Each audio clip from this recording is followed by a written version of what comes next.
আপনাকে সালাম বংশধর আজহা মোদ্দামা মোহাম্মদ তবু মধুর নাম সেই নামে ও যা লাজা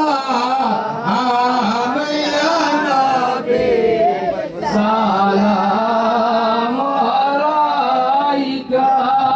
ইয়া রাসূল